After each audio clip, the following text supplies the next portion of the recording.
Welcome everybody on a very, very steamy London late afternoon. Welcome to SOAS, first of all. Welcome to DLD, Development Leadership Dialogue, which I'll tell you a little about in a second. And over and above everything else, welcome to our very distinguished guest, Winnie Byanyima. So let me just very briefly, for those of you who might not know, tell you a little bit about DLD, about Development Leadership Dialogue. This is an institute based here at SOAS and generously funded by Hyundai Motor Group in South Korea, and co-directed by myself. My name is Christopher Kramer, and my colleague Jonathan DeJohn, sitting down here, and also Hajun Chang, who is, he sends his apologies, he's unable to be with us today. The principle of DLD is to bring people and perspectives together around strategic development issues. What does that mean, people and perspectives? It means people as an academic from different disciplines, but it also means people from different sectors of society, from trade unions, from government, from business, from civil society, NGOs, and so on and so forth.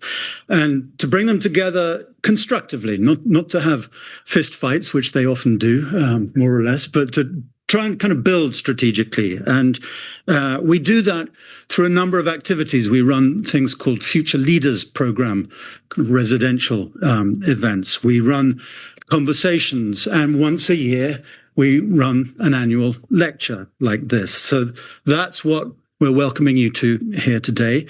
I usually forget to say this, so I'm going to say it now, that after Winnie's lecture, we will all migrate over to the Paul Webley wing of Senate House for a reception, and you're all most welcome to join us there and to carry on a conversation. So how it's going to work is that shortly I'll hand over to Winnie, and she will speak, and then my colleague Jonathan will manage a little Q&A, but we will keep the conversation going on later.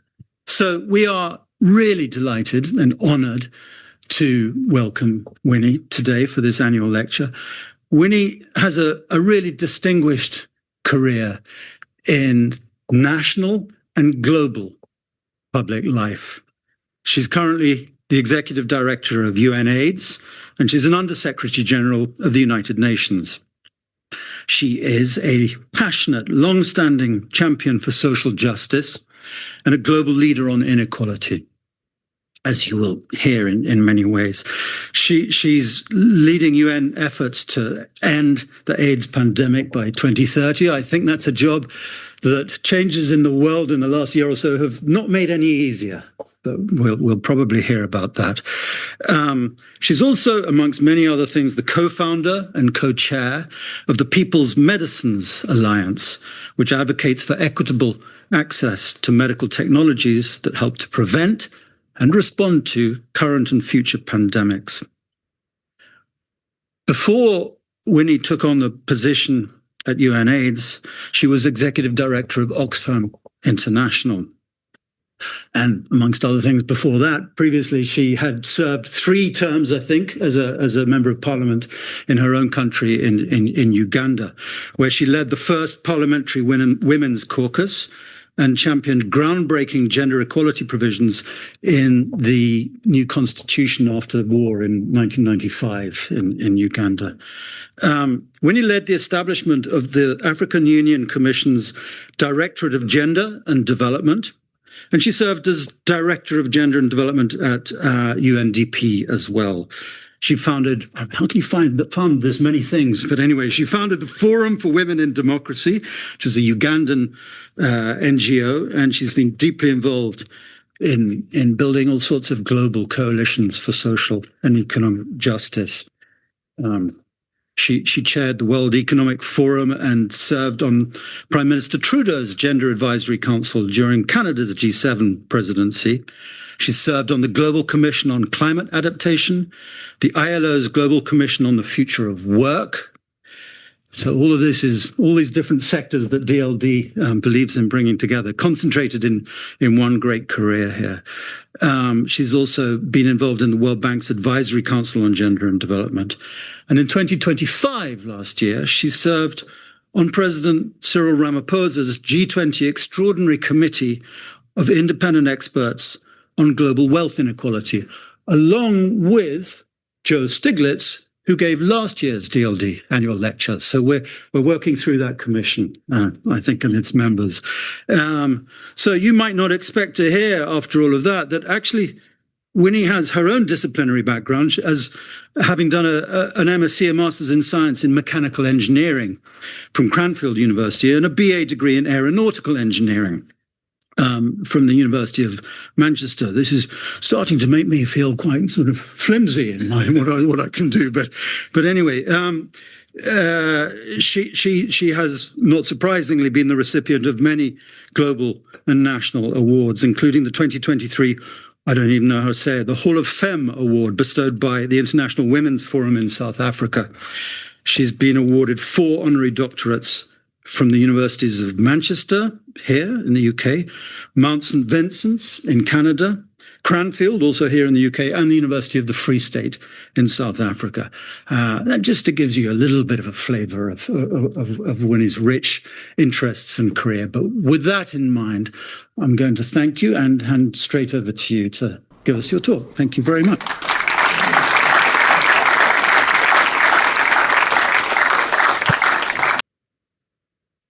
Thank you, Chris. That was a long introduction. You promised to do a short one, but thank you very much. Good evening, friends. I'm really delighted to be here tonight. It is a deep honor to speak here at SOAS. I'm humbled to be following in such remarkable footsteps and to give this lecture. For the last 6 years, I have, by the way, is this working well? Yeah. It is, okay. I have led the global AIDS response for the United Nations. I come before you as a daughter of Africa, born in Uganda during the time of British colonialism. I spent some of my formative years as a refugee here in the United Kingdom, where I studied to be an engineer. I'm a daughter of Africa who left my engineering job to join a resistance army in my country.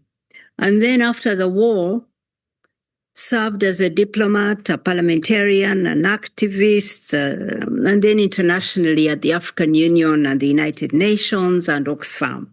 I tell you that not to recite my resume, but to say that I've had a very particular front row seat to the creation of the global order. I've seen its bright side, the extraordinary advances in science, the growth of women's rights and human rights, the expansion of international cooperation, the possibility of countries to come together to solve problems that no country can solve on its own. But I've also seen its shadow side.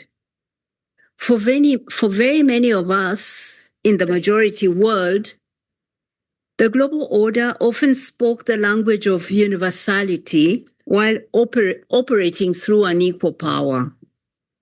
It promised common rules, but the rules were rarely neutral. Trade rules, finance rules, tax rules, debt rules, technology rules, intellectual property rules. These rules constrained the policy space of poorer countries while expanding the freedoms for capital and for corporations. We are now in a moment of rupture. Many people say this, and I think they are right.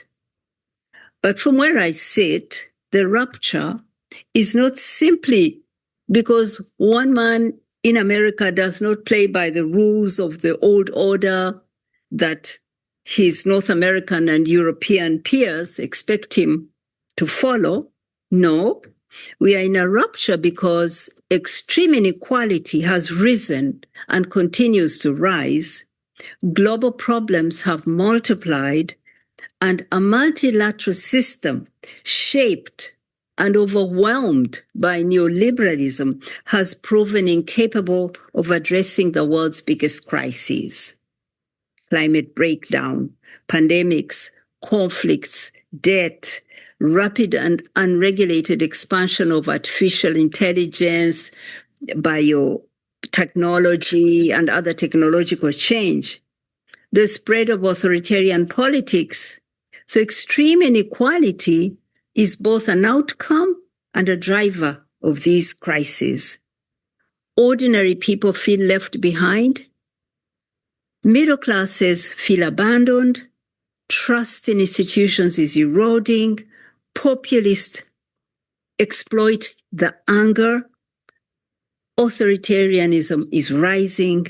The countries that built multilateralism are now among those turning away from it.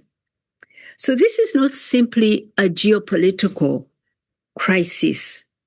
It's a crisis of a global system whose rules increasingly serve concentrated wealth rather than human well-being.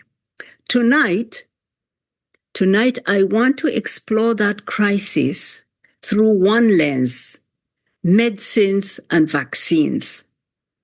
Because nowhere is the contradiction sharper. Humanity can invent life-saving science, yet millions still die because they cannot access it. The international institutions mandated to address inequality repeatedly collide with the economic rules that produce it. And nowhere do we see this more clearly than in the struggle between life and monopoly, between public goods and private extraction, between the promise of multilateralism and the rules that have captured it. The multilateral system was first built, as you know, in the aftermath of the crisis of the Second World War. It was built by the victors of that war. It gave rise to institutions and norms that were, on one hand, universal and humanitarian, intended to guarantee peace and security, advance development, and human rights. On the other hand, they also preserved the power of the system's founders. As new powers rose, they were invited into the system, but often on terms already set by the founders. After the Second World War, there was also implicitly a social contract around science and health. Science, public investment, and international cooperation were meant to create public goods.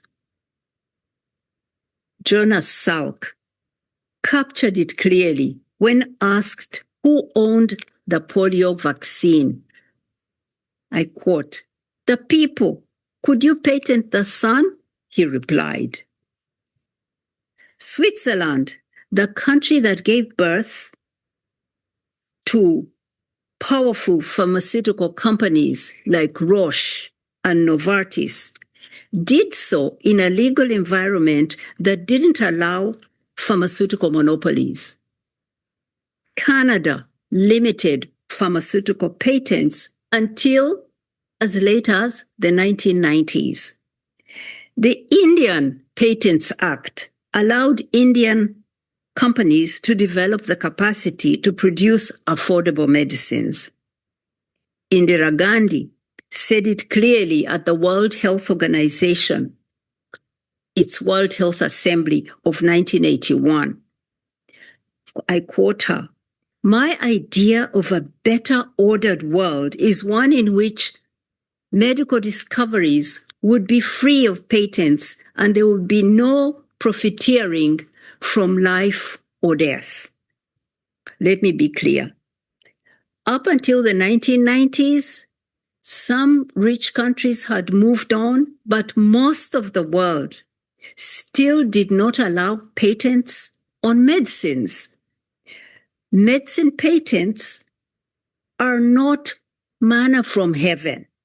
They are a recent creation.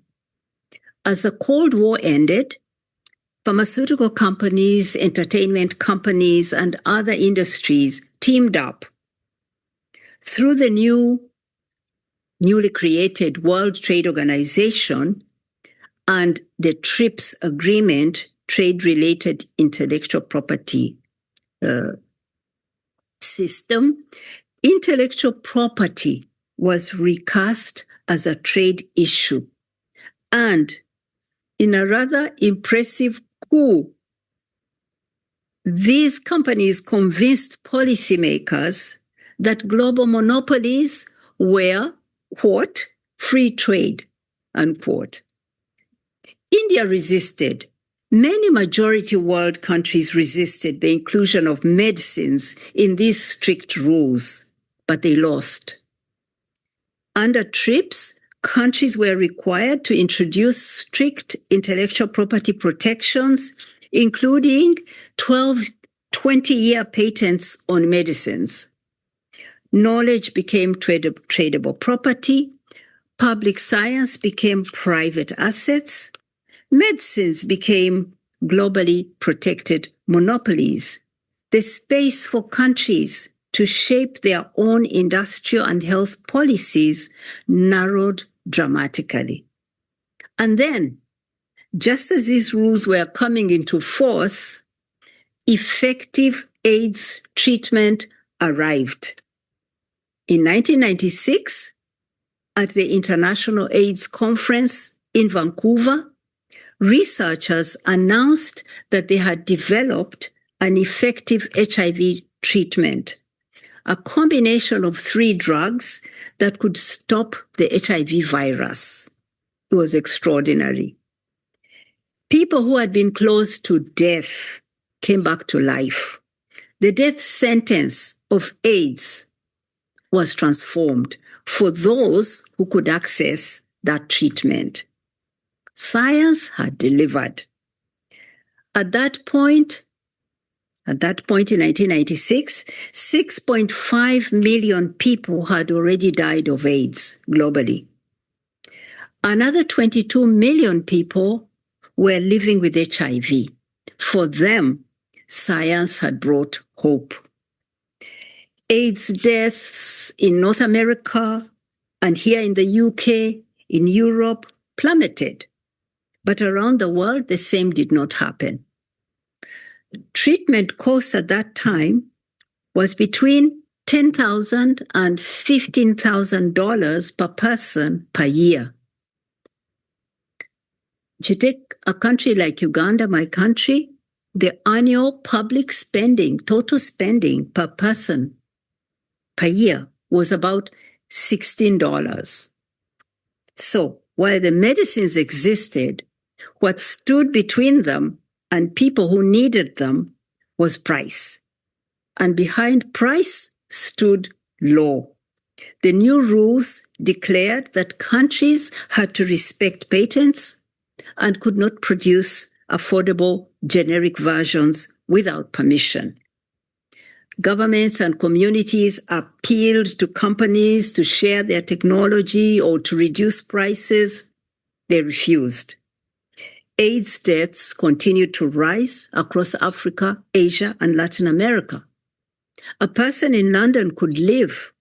A person in Kampala would die. Not because the science differed, not because the disease differed, but because the rules differed in their consequences for rich and for poor people. In the decade after treatment was known to exist, after 1996, more than 16 million people died of AIDS, twice as many as those who died before treatment was found. About 12 million of these were in Africa. This was not a scientific failure. It was a failure of politics.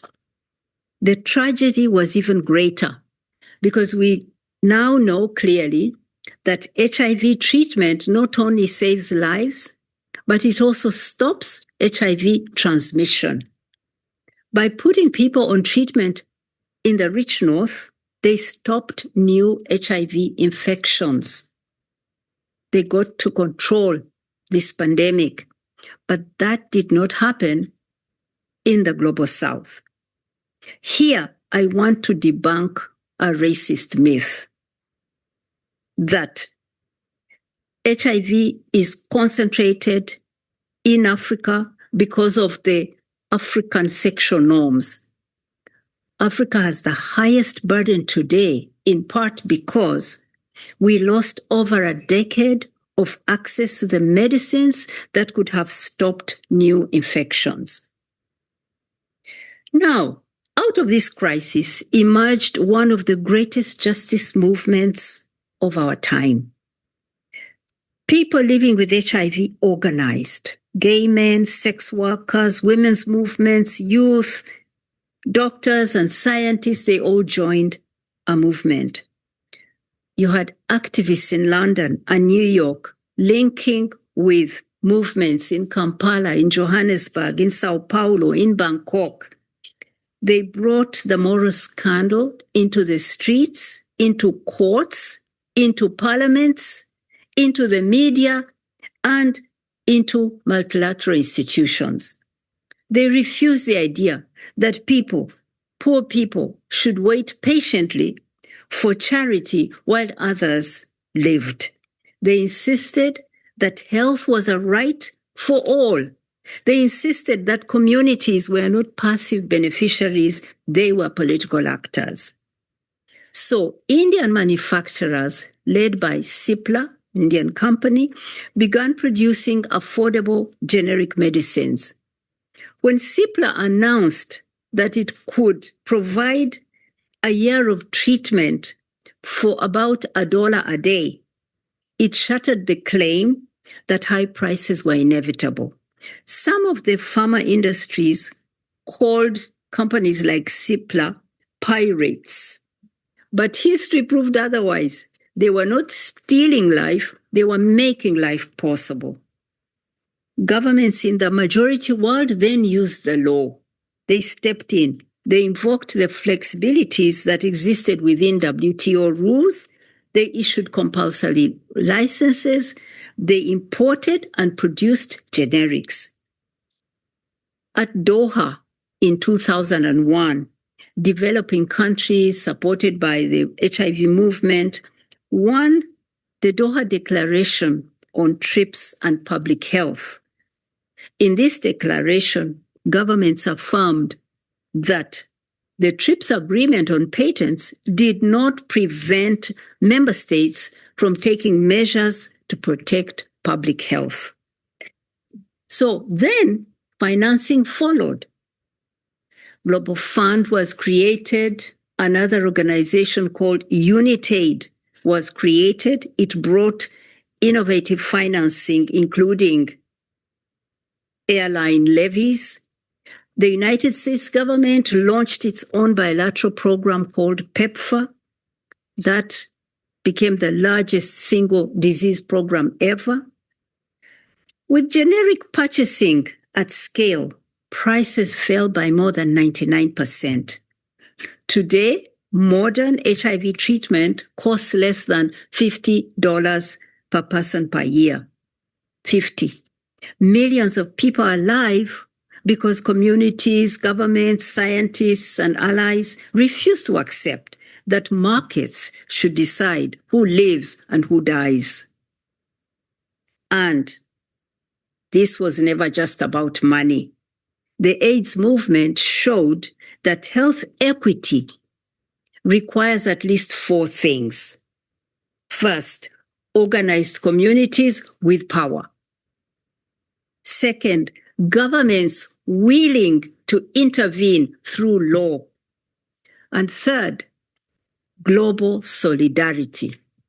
And fourth, recognition that health is a human right for all people. So this movement also expanded rights. It challenged discrimination. It advanced women's rights. It strengthened democracy. It pushed back against criminalization of people most affected by HIV.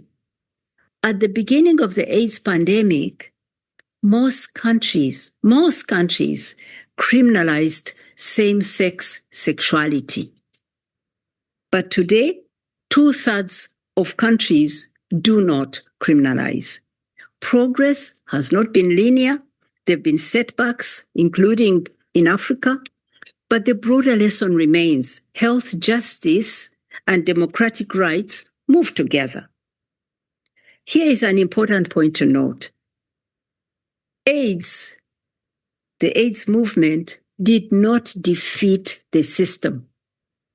AIDS forced an exception inside the system of trade rules. So the HIV movement bent the rules, it did not rewrite them.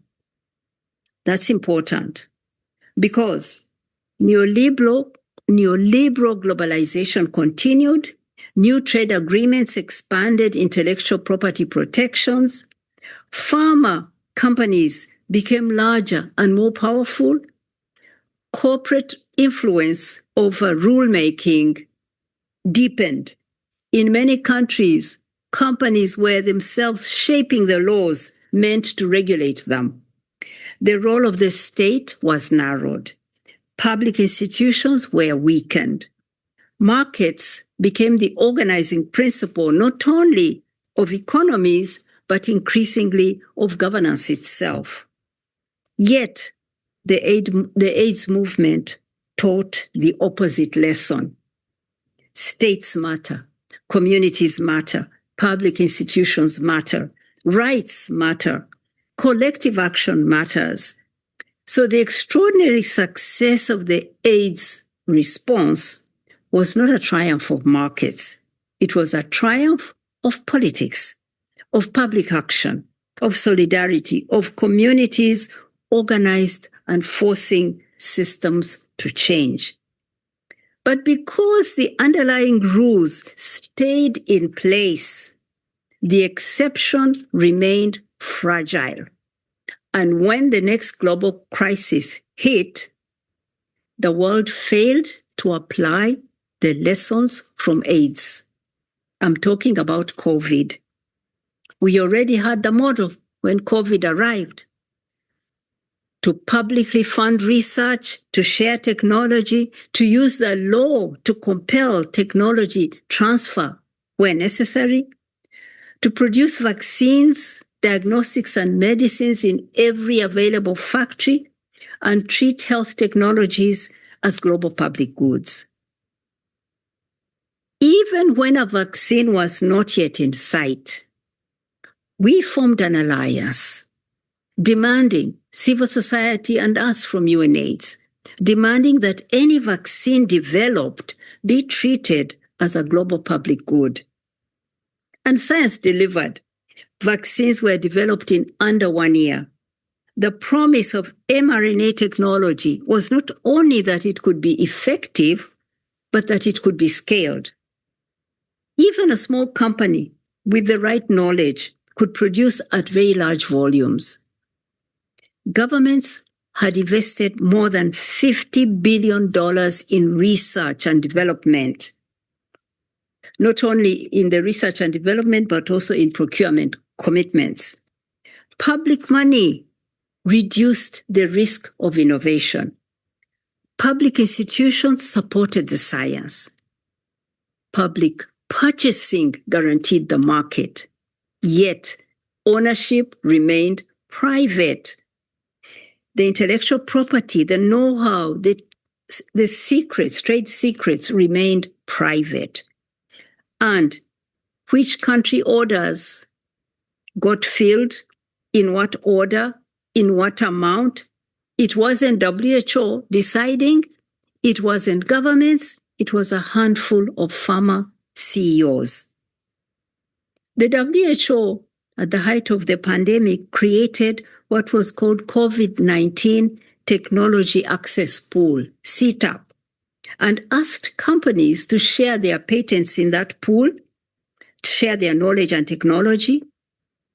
But participation was voluntary. The companies refused. The world waited for corporate permission in the middle of a pandemic. Imagine asking companies to voluntarily share their technology. Of course, they didn't. Instead, with limited supply, rich countries hoarded supplies, and the majority world stood in the back of the queue, waiting and getting nothing. This cost lives.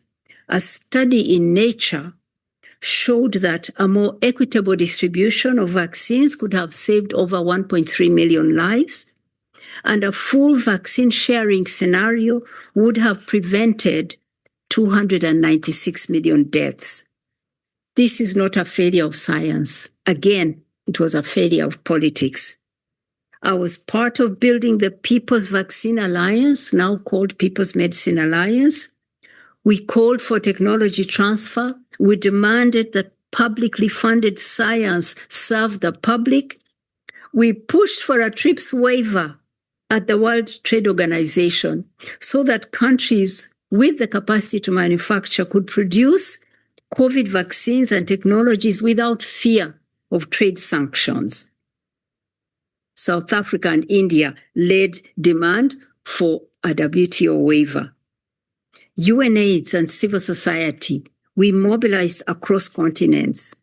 But a handful, and I really mean a handful, less than 10 countries blocked meaningful action. Lobbyists for the pharmaceutical companies, I can remember them hovering around the negotiating room like they were member states.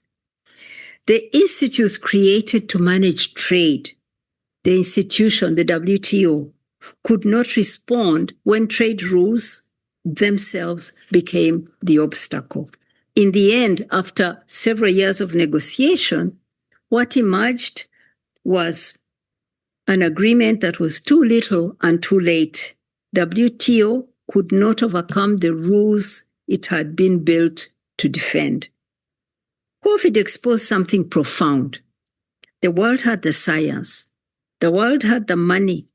The world had the manufacturing capacity. What it lacked was political will to overcome monopoly control. One might think that the world would have learned from COVID. In some ways it has, because governments came together to negotiate a new pandemic agreement that under the WHO that would help the world to be prepared for the next pandemic. This agreement was adopted last year, but it did not come into force because the negotiations got stuck. And guess what? On what? On the question of technology sharing. At the heart of what is called pathogen access and benefit sharing system, PABS, pathogen access and benefit sharing, lies an old question in a new form. If countries share pathogens and scientific information, if they share this with companies, who benefits from the vaccines, diagnostics, and treatments which the companies develop? Majority world countries have argued for a fair system. If samples and data flow from all humanity, benefits must return to all humanity. If a country shares a dangerous pathogen quickly, the resulting vaccines, tests, and medicines must not then be locked away by price, monopoly, or geography. Yet once again, the inequalities have appeared. Public need has collided with monopoly control. Equity was treated as something to negotiate after innovation rather than something built into the rules from the beginning. COVID had taught us that equity is what is needed, not charity. It must be designed into systems. But a second pandemic, a second round of the negotiations of the pandemics treaty have still failed to get us to an agreement.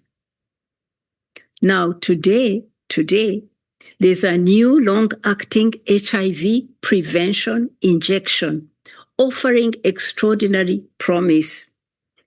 If administered twice a year, it can dramatically reduce the risk of HIV infection. Just 2 injections will keep someone free from HIV infection. It's the closest thing we have to a vaccine. Yet, access is already unequal. It's on the market in New York. I understand it's not yet here, but it's not in Delhi. It's not in Kampala. It's not in the developing world. Some amounts are being rolled out there. 2 million, the company is saying will roll out about 2 million, but our estimate is that you need 20 million people on long-acting prevention in order to turn the curve on new infections. So it's a drop in the ocean. Cancer medicines show the same pattern. Monoclonal antibodies and other new therapies have transformed outcomes in wealthy countries, while remaining unaffordable for many countries where the majority of humanity lives. Climate technologies risk following the same path.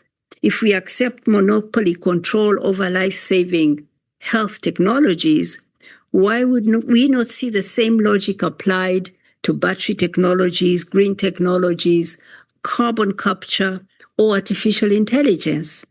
We cannot solve every crisis through another exception. Exceptions will not save us. The rules themselves must change. And so I returned where I began. We are living through a rupture. It is dangerous, but it's also an opening. We need more than reform at the margins. We need to restore democratic control over the market. We need to reduce monopoly power, and we need to affirm the role of the state. If taxpayers finance innovation, the public should have ownership. We need new models.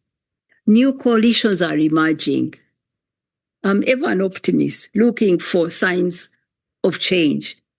Brazil is leading work on local and regional production of medicines. African countries are investing in pharma manufacturing. Industrial policy is back. Once used to be dismissed under neoliberal orthodoxy. But now, countries are asserting and shaping industrial policies. Countries are rediscovering that the state is not merely a referee for markets. It's a maker of markets, a builder of capacity, and a guarantor of rights. But we need deeper reform. We need trade rules that place health above monopoly. We need public manufacturing capacity. We need technology sharing. We need regional cooperation across the majority world. We need financing that supports production rather than dependency.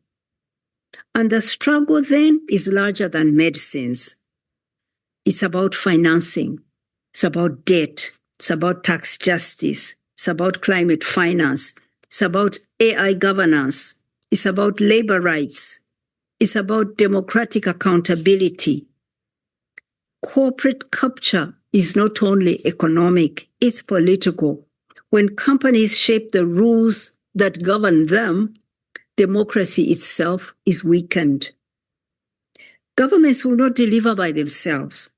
The AIDS movement taught us something really profound. Communities are not beneficiaries. They are political actors.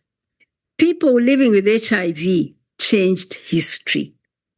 Feminists joined them to change history. Human rights activists, workers, all these changed history in the 20th century especially. The alliances that built the AIDS response must become broader.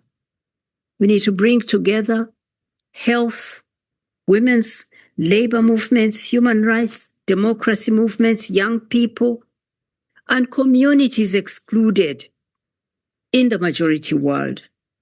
All those left behind also in the richer world.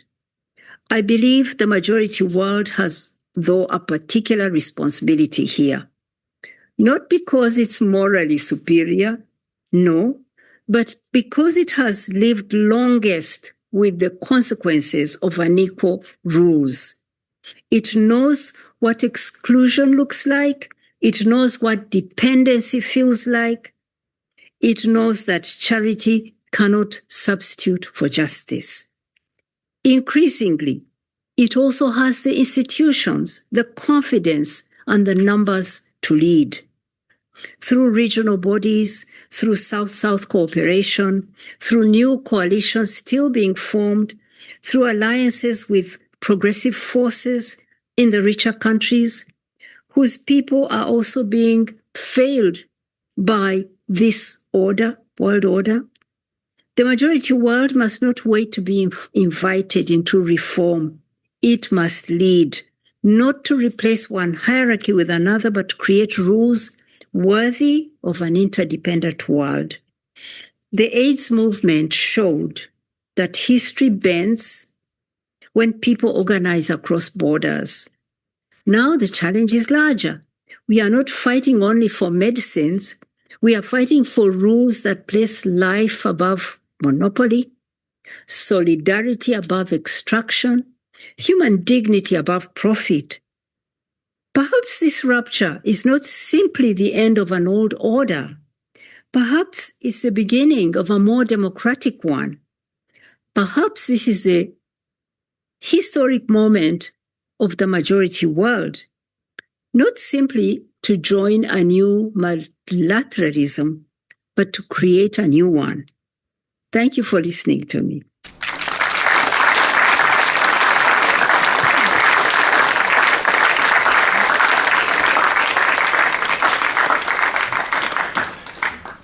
Okay, everyone.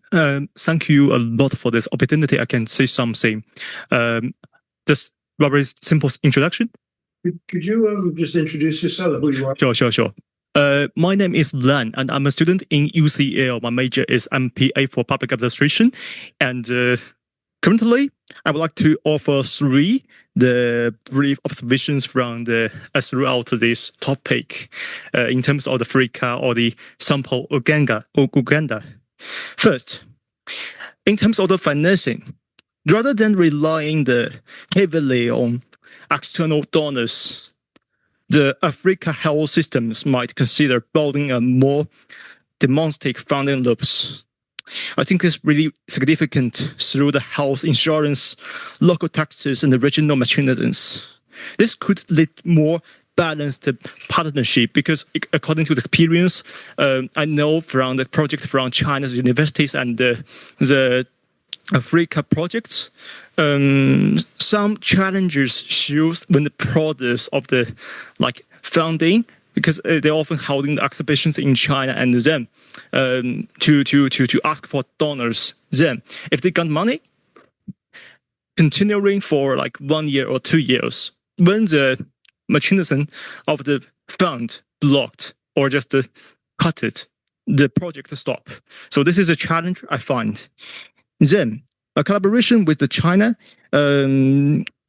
China is actually a representativeness of a developing country. So I think the Uganda or Africa have opportunities to have technological, financial collaboration with China.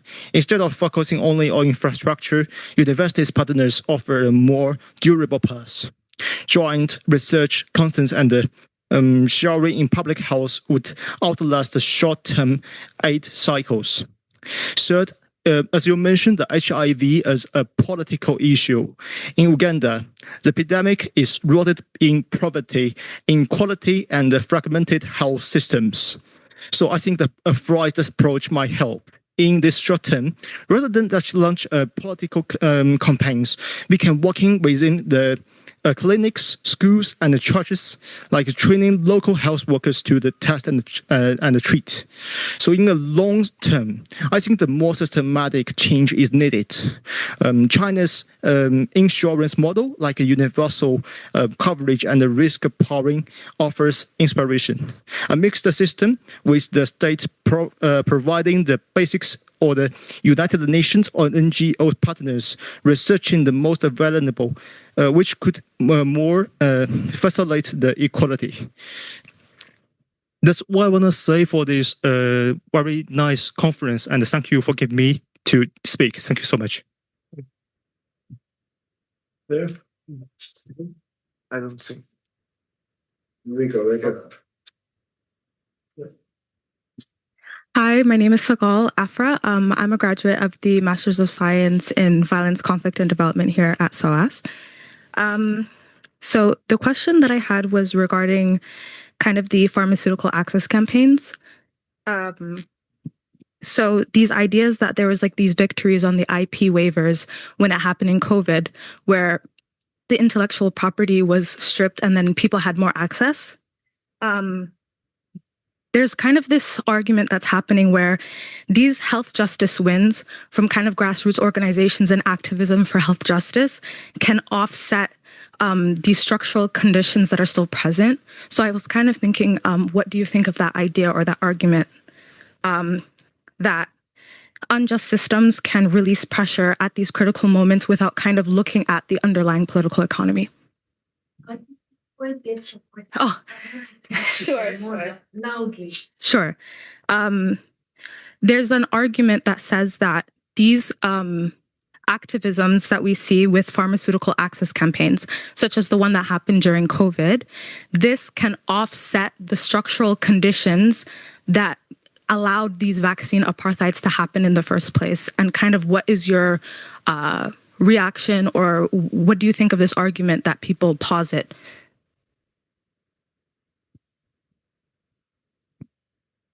More on this. Yes, right here. Okay. That's okay. Okay, well, also got feedback. Can everybody hear me? Yeah. Yeah. My name is Rochelle Burgess. I'm a professor at UCF. Firstly, thank you so much. It's such an honor to hear you speak. I think for many people in the room. So I had a question, and I think it connects to this idea of activism that has been previously raised here.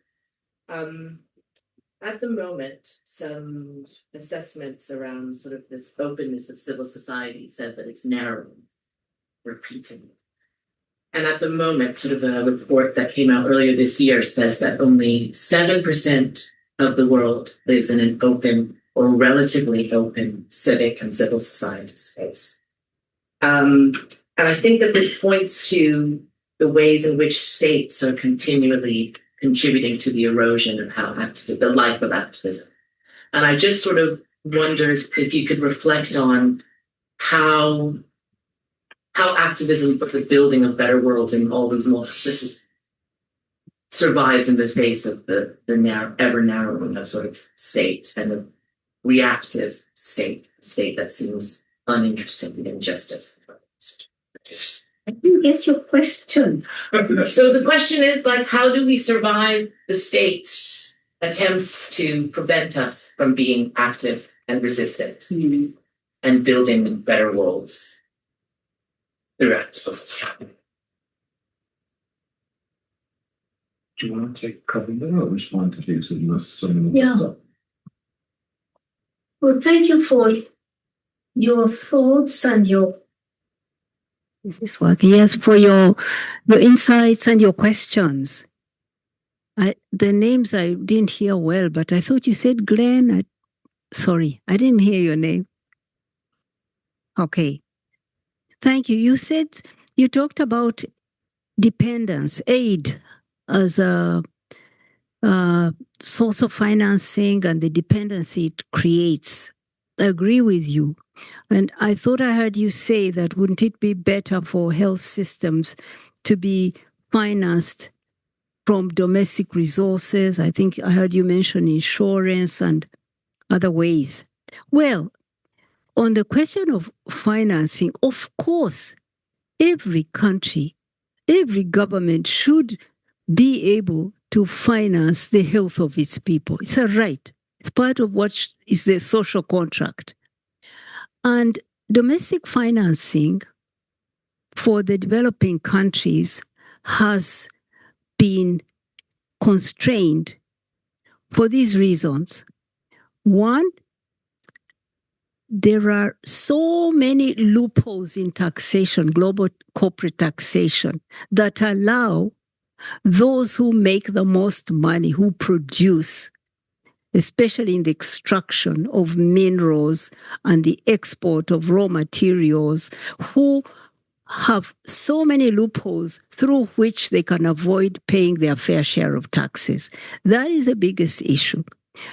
Illicit financial flows is what is actually illegal, but then there is also tax dodging that is legal, because loopholes have been created by companies, multinational companies, and they are able to externalize profits without breaking the law. I'll give you an example, like taking money through to tax havens. There's something called treaty shopping. I'll give you an example of a company. You see, Total. Total is a French company, right? Total is in an oil deal in my country, Uganda. But in Uganda, it operates as a Dutch company. It operates as a Dutch company because it was able to open a post office box address in Amsterdam. It is Dutch as far as the Ugandan law is concerned. And why? Because it was able to find an agreement between Netherlands and Uganda that allowed very low taxation for Dutch companies. An agreement that the government was trying to change, actually, but hadn't yet changed. But it was able to register as Dutch and can literally extract without paying much taxation. So this is just one kind of loophole. It's called treaty shopping. You go looking for where you can get the lowest rate. Companies are pushed to give the lowest rate. So, or rather, companies push governments to offer the lowest rate or no rate at all. So domestic resources are constrained by companies finding ways to avoid taxation. There's a need for tax collaboration, global tax collaboration. There's a framework at the United Nations being negotiated to close these tax loopholes.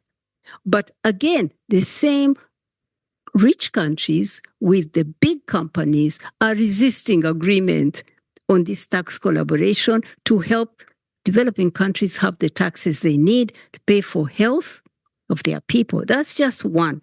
I could go on and tell you about the financial system being uneven.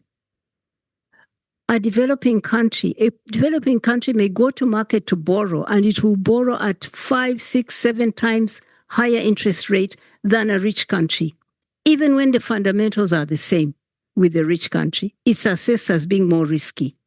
So there's an uneven financial system that makes developing countries borrow at higher rates, and then shocks come, global shocks, such as COVID, the war in Ukraine that pushed interest rates up, now the recent crisis in the Middle East, pushing prices up of fuel. This causes countries that are indebted externally, their interest rates multiply. You hear that they are trapped in debt, not for anything that they did, but because of external shocks that socialize the cost of the crisis onto the developing countries. So for many reasons, domestic resources are not there, and borrowing results in being trapped in debt. 28 countries in Africa, low-income countries with a high burden of HIV and other diseases like Ebola you're hearing, are servicing their debt. The debt service is 4 times more than their health spending. Think of that. So, in short, we need to solve some things in the global rules on finance, on tax collaboration, before countries are able actually to raise what they need to pay for the health of their people, the education of their children, and so on. I want to leave it there because there was also something about fragmented health systems and so on. On the waiver and activism, I think you're saying that can activism really bend the rules, cause the change we want? This is how I heard you asking. And I connect it with Professor's question and comment about activism and civic space. What I shared here is that people were dying and they saw a treatment there that could save their lives. They came together. They fought. All activists from health, from democracy, from human rights, from feminists came together to fight for the lives of people living with HIV and at risk and bent the rules. That's a story of success. What she's saying, Rachel is saying, is that space for activism, for people to build their power, to leverage the power of governments, of companies, is shrinking. And that is true. We have to fight for that space. We really have to fight for that space. Today, I'm reminded of a quote from Supreme Court Justice Louis Brandeis of the United States. He said that you can have extreme inequality, right? You can have extreme inequality and you can have democracy, but you can't have both. That's what he said. That extreme inequality cannot live alongside democracy. Because we have allowed extreme inequality, we have now a situation where the rules are being shaped by the super rich, by the billionaires and their companies. They are taking away our space. They've bought the media. They buy the laws. They have their lobbyists who go and make the laws for them. They buy the courts. They buy, I mentioned the media. So they shape opinion. So our space has shrunk, and we have to fight again for a democratic space. So health rights, democratic rights come together. We have to claim back our space. And that's why, for me, I focus on fighting inequality. If we can reduce inequality, we can claim back our space. The two go together. I hope I answered. One more time. Question here. There.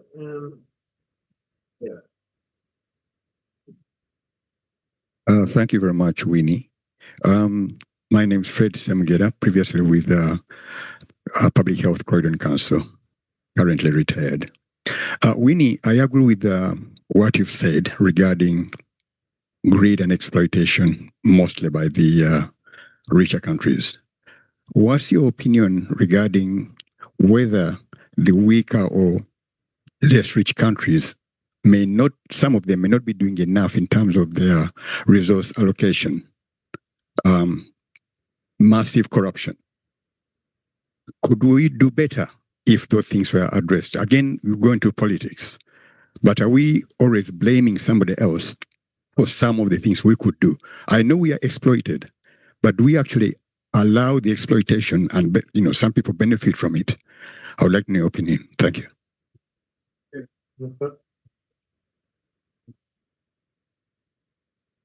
Thanks. Hi, I'm Mike Podmore, CEO of Stop AIDS. So as the current global system is in crisis and transforming, as a result, there's been the UN80 reform process and the parallel multi-stakeholder dialogue processes about the reform of the global health architecture.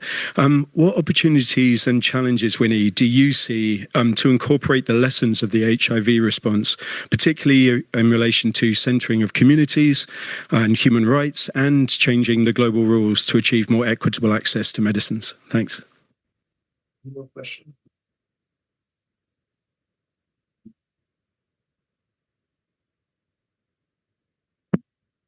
Thank you. It's an honor to be at this lecture with you.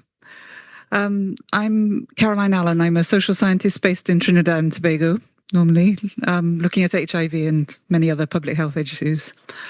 My question is really about trying to, whether it's possible to institutionalize the vision that you have. You've been at the helm of many institutions that you've instituted yourself. You've been founding these institutions. It struck me that, listening to the history, the HIV pandemic was stemmed to some extent by the treatment action campaign, and which was a civil society movement. And on the other hand, you also referred to WHO having some lack of success as an institution in getting equity. So what is the way forward? How can we make your vision into something concrete and lasting, especially under the current, pressures on multilateral institutions, etc.? How do we make it? Yeah, I'm just trying to think of a realistic way forward, really. Thank you.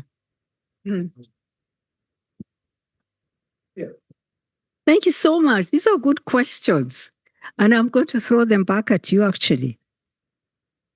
First, Fred Semgera. Fred is my OB. We went to high school together. Fred, you touched on the point about the national policies of countries, because I spent a lot of time talking about global rules that don't work for the majority world, the South. And you're saying, yes, but what about the national policies and the national rules? You're right that you do need to work on national policies. You need to you might be constrained by a lack of all the domestic resources you could raise, but that's not an excuse for not prioritizing well and investing what little you have in people. You're right. National policies to focus on the well-being of people, development is very important. But let me be clear, these two are not disconnected. They are deep, very connected and related. The people at the top, who capture the economy and the politics and extract from the poor, are also usually very well linked with the same global companies that are involved in that country, and even with the collaboration of the governments of the rich countries in lacking transparency, for example. You know that in many African countries, if you ask even an intellectual, even a professor of economics at the university, and say, what is the national debt? How much are we paying in terms of debt repayments, debt servicing? They don't know. They don't know, not because they don't try to find out, because it's a secret between a government that lends to this government, a financial institution that lends to our governments. Why? Why is that? So there is collaboration here. And so I think there is a connection here that where you have a more engaged civic society, you will have more transparency and you'll have people actually asking the government and holding it accountable.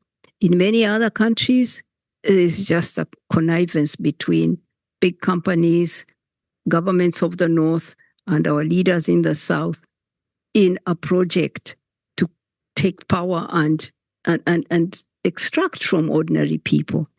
So yes, I agree, but I also say it's connected. Mike, thank you for what you've asked about the reforms in the United Nations. I'm sitting there. I sit at the top table. I'm just coming from Tokyo, where we had what is called our Chief Executives Board, the heads of all the agencies sitting with our leader, the Secretary General, Antonio Guterres. And we are shaping this reform. And the reform is coming because for many years we postponed, and now suddenly some big countries pulling their money off the table has made what should have happened earlier start to happen. In this, I try to bring the lessons, as you've said, Mike. And by the way, Mike is a leader in the HIV movement in this country and globally and supports our work. Mike, I try to bring the lessons learned from the HIV movement and the institutions created, multilateral institutions created by the pressure, the force of the movement into our reforms. For example, that when you civil society, when the people affected, people living with HIV themselves, and those affected like LGBTQ people, that if they sit on the board of a UN agency and shape the UN's response, that it will be effective. That if they sit on the governance of a national institution responsible for HIV, that response will pay attention to their needs. We have this as a success story. I bring it in the meetings. I want to be very honest with you. I'm not succeeding. I'm not succeeding. And I'm not even being listened to. I put up my hand and I say, why don't we have civil society sitting on the board of every UN entity? Why is it only governments talking with themselves and deciding alone? I am often told that I'm not realistic, that the governments are not agreeing. They will not agree on that. So it's very hard to change the institution. The lessons we have learned are there, and I'm repeating them in the UN system. I'm not achieving much success. And that's not only on that, even on the question of equity, on the question of the exception we made for medicines, for ARVs, making that not an exception but a rule, that you can actually have companies make profits but still have production of medicines for all people. That's what we proved. Because today, ARVs are there for everybody, and the companies who make them are making money. But it's still an exception. So trying to make that, to institutionalize it as a rule, to find different ways to reward innovation, to delink the reward for innovation from the price of the product. There are good examples that we could use to change the system, and people are coming up with new ideas, but the system is rigid. Governments are not willing to start something new and to give up some power and share some. But I return to the last question. That was Caroline's. The only times we have been able to push governments to respond to people's needs was when we built power from outside government. It is the power of people. I believe in that. We just have to repeat what the HIV movement did. Remobilize to claim our space, remobilize to claim on various issues. But first of all, claim our space. Claim the right to health again. Claim the right to regulate artificial intelligence. Because the companies are going to use it for our destruction, and we're sitting here. So for me, it's building people's power. We can only do this step by step. Different issues are hurting people differently. Those today who are looking for a cure or a vaccine for HIV continue to work as a movement. That movement can add to another movement that's fighting for land. That movement can come together with those who are fighting for human rights, like LGBTQ people in my country. So we can knit many movements together and build the power we need to influence governments. There's no other way. As you can see, I'm a fighter. Trinidad and Tobago, you must be the one who's brought some sun here. Okay. I'd like to thank You did, yeah. Okay. One more, and then we carry on. One, and then all the questions that we'll have at the reception, because we do have we're over time. So, and very quick. Very quick. I really just, yes, my name is Winnie. It's you well. Yes. And thank you so much for your, the lecture. Thank you for the support of people living with HIV and the HIV movement. I have introduced myself. My name is Winnie, and I'm actually a person living with HIV from now about 38 years. And I'm an HIV activist. So I believe in what you're saying. First of all, that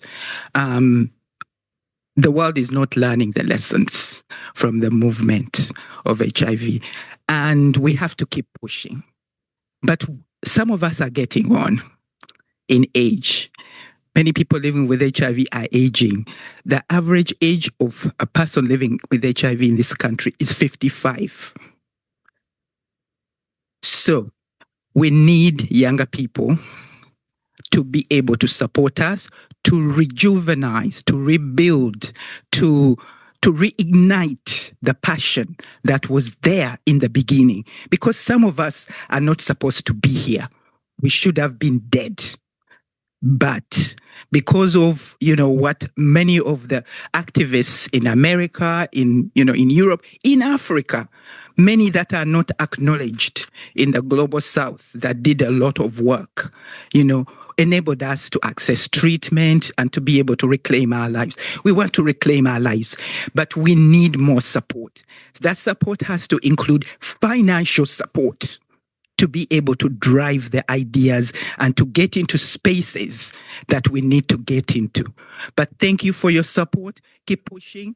And let's talk and rethink how we actually mobilize this movement again.